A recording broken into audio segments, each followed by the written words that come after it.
The following story is entirely fictional. Any resemblance of characters and events to real world events is purely coincidental. The following story happened 13 years ago when I visited my sister. At the time, I was still studying, but I made a bit of time to see my sister and to drive down.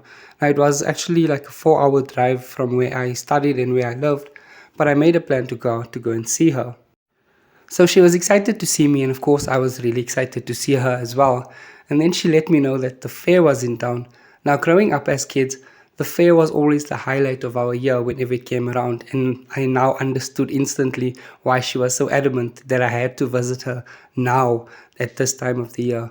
And it was around about Halloween, and things were a bit hectic with my studies, but she made sure that she got me there then and let me know when I got there that the fair was in town. So anyway, we had like a real long weekend planned for the Halloween weekend, but the first and foremost thing that we had to do was go to the fair, and that's what we did. We went down to the fair, and honestly, it was just as we remembered when we were children. Everything was exactly the same. It was operated by the same group of guys. They were part of the same family, so nothing really ever changed with this fair. But this year there was something a little bit different. Alongside the fair, there was a market as well, like a flea market where things were being sold. Now, as we got to the fair, the first thing we did was go on the Ferris wheel because that was one of our favorite rides because we could see the entire town from there. And we used to look at all our favorite landmarks, everyone's favorite house, and yes, we could even see our house from there. So that was one of the fun things that we loved doing, going to the fair. And that was the first thing that we did. So after we got down from the Ferris wheel, we took a walk around and we started playing some of the games where you could win teddy bears.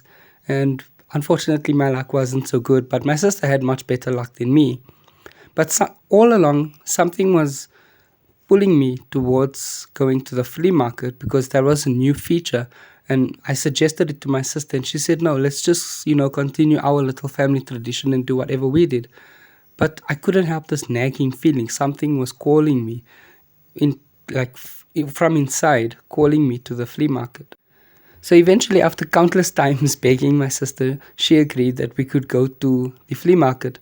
So it was interconnected with the carnival, with the fair, but it was through a gate. So as we passed through the gate, I looked around at all the different stalls, and they had quite a vast array of many different things. But one stall in particular caught my attention, but not because of what was being sold there, but because of who was selling the stuff. It was an estranged aunt of ours that had a fight with our parents a very long time ago. Now, the thing is, my sister doesn't know that she had a fight with my parents and doesn't know why she had a fight with our parents. But I knew. And it was a deep, dark secret. And it was also why we never saw this aunt again, hence why she was very estranged. But my sister instantly recognized her and ran over to her as if nothing had happened and hugged her. She didn't recognize my sister, but the moment that I walked over as well, and I told my sister to come back over to the side of the table, she immediately knew who I was, and she knew who my sister was. And she suddenly put on a fake smile and pretended as if everything was okay and asked us how we are and how we were doing. And she showed us all the stuff that she was selling. It was a whole bunch of jewelry boxes, and all like very vintage things. And my sister showed a keen interest because she really liked things like that. And before my sister could pick out something that she wanted to buy from my aunt told her, wait, I've got something very special for you, and took out a wooden box. It was a beautiful wooden box made for jewelry. And then my sister was really happy to receive it, and she was smiling. And suddenly she had lost all interest in the fair and just wanted to get home and open the jewelry box. Because my aunt told her, don't open it now, wait until you get home. It's some very expensive, very precious, and very special jewelry from our family. So, unfortunately, we had to abandon our day at the fair and we had to go home because my sister was now really excited to open up the box. So, in the car on the way home from the fair, I didn't want to tell my sister why that aunt was estranged from the family. But I did tell her that, she doesn't talk to us anymore, and there's a reason why she hasn't seen us for so long. But it was as if my sister was in a world of her own. She was just fixated on this jewelry box. tapping it and feeling how heavy it is and trying to open the latch. And just her entire attention span was just focused on this box. We then got to the house, and as we entered, she immediately ran upstairs with the box.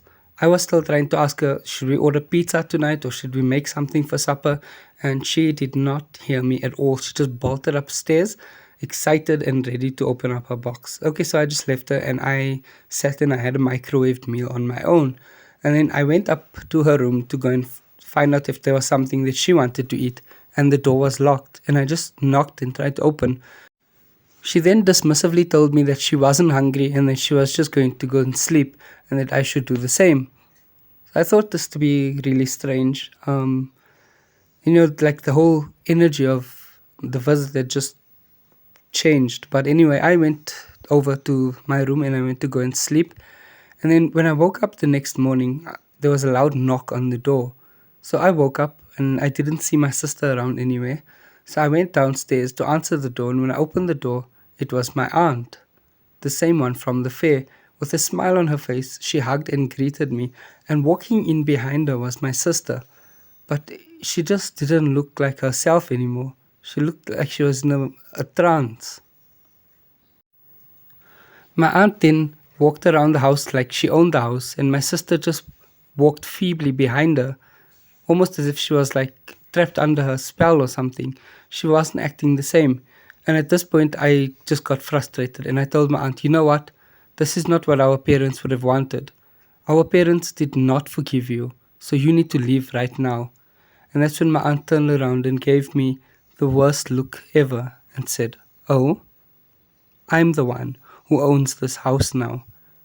Isn't that right? And then she looked at my sister, and my sister just nodded in agreement. And my mouth gaped in shock. For some reason, I got so angry that I ran upstairs. I went into my sister's room. It was locked, but I barged the door open, and I went to the box that was sitting on her nightstand. The same jewelry box that my aunt had given her, because I wanted to see what exactly was in this. What exactly happened that made my sister change like this. And as I was about to lift the latch, I felt a cold, hard slap onto the side of my face, and suddenly I passed out. I awoke in a daze and looked up and saw my aunt pointing a finger down at me and yelling at me, telling me that I was trying to take away everything from her again, that I was trying to ruin her life. I then got up and angrily told my sister the real reason why this aunt was estranged. It's because when my sister was born, this aunt attempted to take her from the hospital, and that ever since then our family, although they didn't press charges, they chased her away and they told her to never come back again.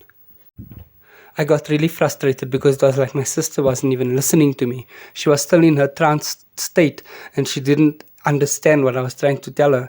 And I knew that the box had something to do with it, because it was ever since that she opened the box that suddenly she became like this. So I grabbed the box and I no longer wanted to open it to see what was inside.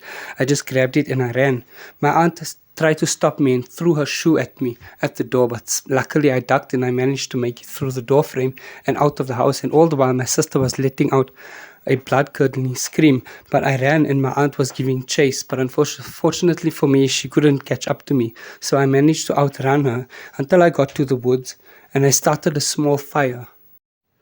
I thought to bash the box with a stone or something, but then I thought that would technically be opening it, and whatever was inside there would get hold of me.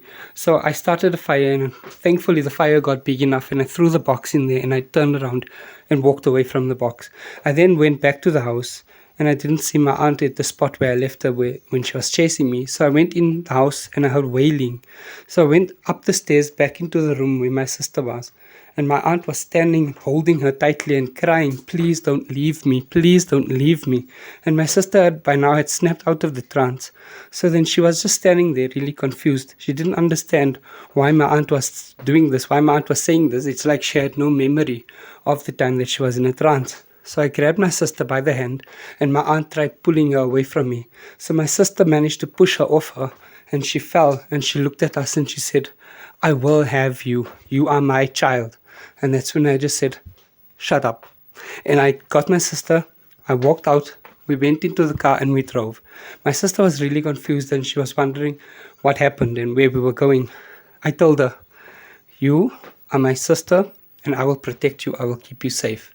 You are nobody's Trinket."